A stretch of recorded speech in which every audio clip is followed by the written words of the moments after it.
Hey guys, welcome to Little Smarter News Coffee Talk on this Friday evening. Some of you have suggested we do cocktail talk instead of coffee talk.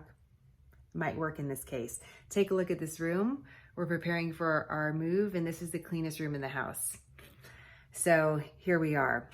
We're going to call this segment our top 3 and 5 and under.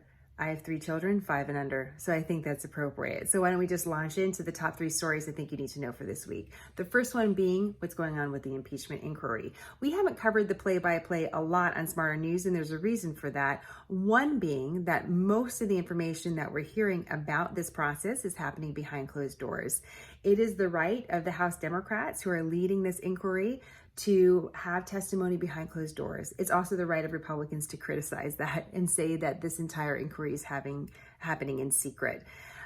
Because of the process, although we're hearing of different people that are coming before these committees to testify, we don't get to hear what they say directly. We may get their opening remarks, but we don't get to sit by and listen to them for 8 or 9 hours as they talk to the committees. So just remember, as you're seeing headlines cross about this process, that oftentimes what's happening behind closed doors is being characterized by people with a certain point of view, Democrat or Republican. And so just keep that in mind. What's the big question that we should be asking is, when will House Democrats, who have the majority, will have a vote to impeach President Trump? Is it going to happen before Thanksgiving? Is it going to be happening before Christmas? Is it going to go into the new year?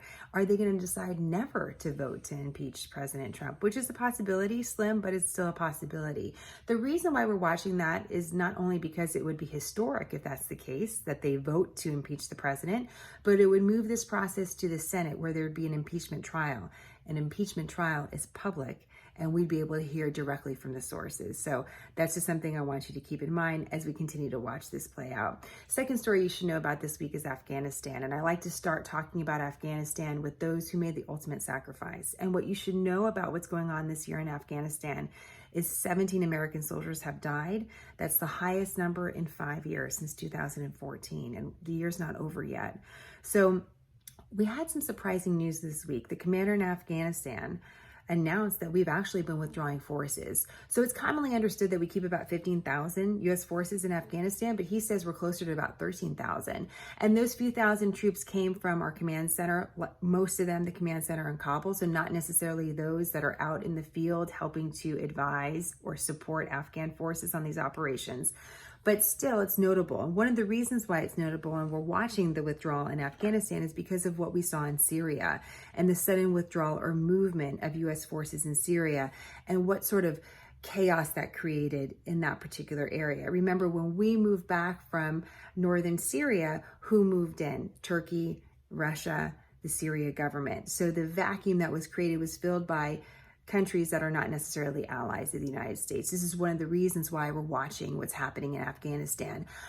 A number that is being floated and that you should know about is 8,600. That's a number the Defense Department has said that we need to keep in Afghanistan, the number of U.S. forces we need to keep in Afghanistan to continue our counterterrorism operations there. Those operations are important because we do not want Afghanistan to become, yet again, a staging area for terrorists to attack the United States of America. So what we should watch is, are we going to withdraw to that number, which is often floated in relation to peace talks with the Taliban? We can withdraw whenever we want. We don't need to do any sort of peace talks with anybody. But are we getting closer to that number bit by bit? And are we going to stay at 8,600? Are we even going to get there? What's going to happen next? By the way, there's reports that we're going to re-engage with peace talks with the Taliban in China next week. So number to know, 8,600. And finally, just a little bit of a historic nugget to know this week. Congressman Elijah Cummings passed away last week, and he received the honor to lie in state at the U.S. Capitol. That's when your coffin is displayed at the U.S. Capitol. And it's an honor that's been reserved for just a few dozen Americans. But what you should know is that the podium that the caskets are displayed upon at the U.S. Capitol is the same podium that was used by President Abraham Lincoln a little over 150 years ago. And I like that historic perspective, because we often focus on the divisions in government, but here we are with such a connection between past and present, just with that one podium that links this special honor together. So I just thought you should know that. All right, big week of news behind us, another big week coming, and I look forward to talking to you more on smarternews.com. Have a great weekend, guys. I'll talk to you soon.